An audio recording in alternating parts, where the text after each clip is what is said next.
Assalamualaikum warahmatullahi wabarakatuh. Perkenalkan nama saya Siti Soja Yasmin dengan NIM 12220808103 kelas 3C dari Program Studi Pendidikan Kimia. Di sini saya akan mempresentasikan tentang pengaruh pembelajaran asam basa berbasis Android terhadap efikasi diri peserta didik.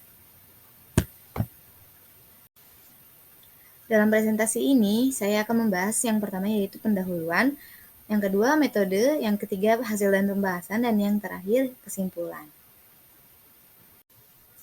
Perkembangan teknologi abad 21 menuntut pendidik untuk menguasai keterampilan abad 21 berupa memahami dan memanfaatkan teknologi informasi dan komunikasi atau ICT literacy skill dalam pembelajaran karena bermanfaat untuk mendesain pembelajaran yang kreatif dan inovatif.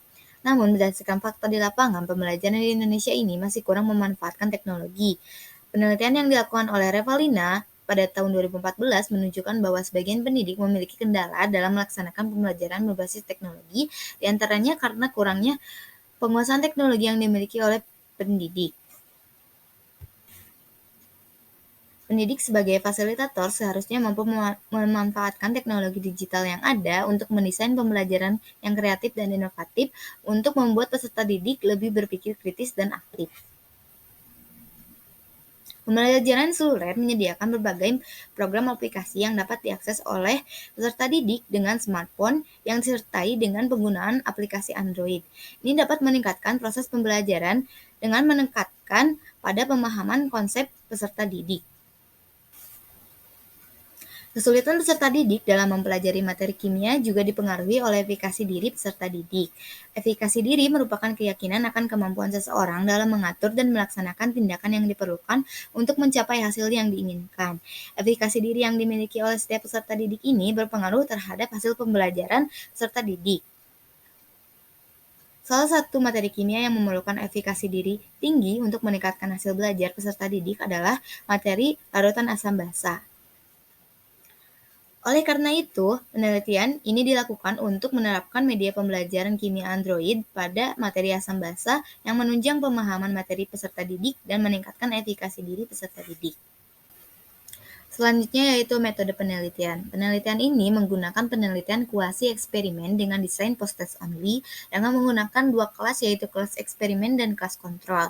Peserta didik pada kelas eksperimen mengikuti pembelajaran dengan media pembelajaran berbasis Android, sedangkan peserta didik pada kelas kontrol melakukan pembelajaran secara konvensional. Selanjutnya ada teknik pengambilan sampel yaitu dengan random sampling pada siswa kelas 11 MIPA SMA Negeri 5 Yogyakarta. Kelas 11 MIPA 5 sebagai kelas eksperimen berjumlah 32 peserta didik, sedangkan kelas 11 MIPA 6 sebagai kelas kontrol berjumlah 33 peserta didik. Penelitian ini dilakukan pada semester genap tahun akademik 2018-2019. Selanjutnya yaitu instrumen pengumpulan data yang dilakukan dengan menggunakan angket efikasi diri. Nah, angket efikasi diri ini terdiri dari 5 aspek yaitu penyelesaian tugas, keyakinan, ketekunan, usaha dan pencapaian yang dijabarkan menjadi 28 pernyataan berupa pernyataan positif dan pernyataan negatif. Selanjutnya, data efikasi peserta didik ini dianalisis menggunakan One-Way ANOVA dengan bantuan program SPSS versi 24. Ada juga uji Shapiro-Wilk yang digunakan untuk mengetahui distribusi data normal atau tidaknya. Ada Levene test yang digunakan untuk mengetahui homogenitas data varian sebagai uji prasyarat dan uji NOVA yang dilakukan untuk mengetahui perbedaan signifikan pada efikasi diri peserta didik di kelas eksperimen dan kelas kontrol. Selanjutnya yaitu hasil dan pembahasan. Media pembelajaran kimia dapat dioperasikan dengan aplikasi Android digunakan untuk memudahkan peserta didik dalam mempelajari materi dan meningkatkan efikasi diri peserta didik. Data hasil penelitian yang dilakukan diperoleh skor post-test efikasi diri pada kelas eksperimen dan kelas kontrol. Data skor efikasi diri diperoleh dari angket efikasi diri sebanyak 28 butir pernyataan yang digunakan sebagai post-test setelah masing-masing kelas diberi perlakuan distribusi efikasi diri pada peserta didik, kelas kontrol dan kelas eksperimen, yang ditunjukkan pada tabel 2. Hasil menunjukkan bahwa skor efikasi diri peserta didik yang menerapkan pembelajaran dengan media pembelajaran Android memiliki skor rata-rata 85,38, sedangkan peserta didik yang melakukan pembelajaran konvensional memiliki skor rata-rata sebesar 77. Tingginya efikasi diri pada kelas eksperimen disebabkan karena media pembelajaran Android pada materi Asam menyajikan materi pembelajaran yang menarik, sedangkan rendahnya skor efikasi diri pada kelas kontrol yang menggunakan pembelajaran konvensional ini disebabkan karena pembelajaran pada kelas ini diawali dengan penjelasan pendidik dan latihan soal, sehingga peserta didik kurang aktif dalam bertanya.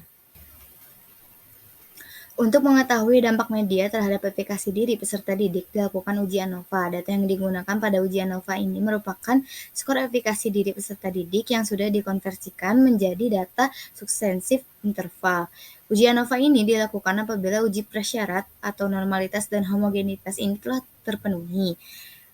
Normalitas distribusi data efikasi diri peserta didik dalam kelompok eksperimen dan kelompok kontrol diuji menggunakan uji Shapiro-Wilk. Homogenitas data variance diuji menggunakan Levene-Hens test of equality of error variance. Nah, hasil uji normalitas tertera pada tabel 3. Berdasarkan tabel 3, data skor efikasi diri peserta didik pada kelas eksperimen dan kelas kontrol berdistribusi normal, ditunjukkan pada nilai signifikan lebih dari 0,05 yaitu 0,427 pada kelas eksperimen dan 0,256 pada kelas kontrol. Adapun hasil homogenitas varians dengan Levene test tertera pada tabel 4. Berdasarkan tabel 4, homogenitas data varians adalah homogen, dibuktikan dengan nilai signifikan dari uji homogenitas lebih dari 0,05 yaitu 0,222. Berdasarkan karakteristik data tersebut, data skor efikasi diri peserta didik dapat dianalisis dengan ANOVA. Hasil analisis uji ANOVA dapat dilihat pada tabel 5. Berdasarkan tabel 5, nilai signifikan pada uji ANOVA sebesar 0,017 atau kurang dari 0,05 yang menunjukkan bahwa adanya perbedaan yang signifikan antara kelas eksperimen dan kelas kontrol. Efikasi diri peserta didik yang menerapkan pembelajaran dengan media pembelajaran Android lebih baik daripada peserta didik yang melakukan pembelajaran konvensional. Penggunaan media pembelajaran Android ini memiliki efek signifikan terhadap efikasi diri peserta didik dalam belajar kimia, dibuktikan dengan skor efikasi diri peserta didik pada kelas eksperimen lebih baik daripada skor efikasi diri peserta didik pada kelas kontrol. Dan yang terakhir yaitu kesimpulan. Berdasarkan hasil penelitian ini dapat disimpulkan bahwa efikasi diri peserta didik yang melakukan pembelajaran menggunakan media Android lebih baik dibandingkan peserta didik yang belajar dengan pembelajaran konvensional. Penerapan media pembelajaran kimia berbasis Android juga memiliki pengaruh yang signifikan terhadap efikasi diri peserta didik dalam pembelajaran kimia. Ditunjukkan dengan nilai signifikan pada uji one-way ANOVA kurang dari 0,05 yaitu 0,017, sehingga media pembelajaran Android ini dapat meningkatkan efikasi diri peserta didik dalam pembelajaran kimia. Sekian dari saya, terima kasih. Wassalamualaikum warahmatullahi wabarakatuh.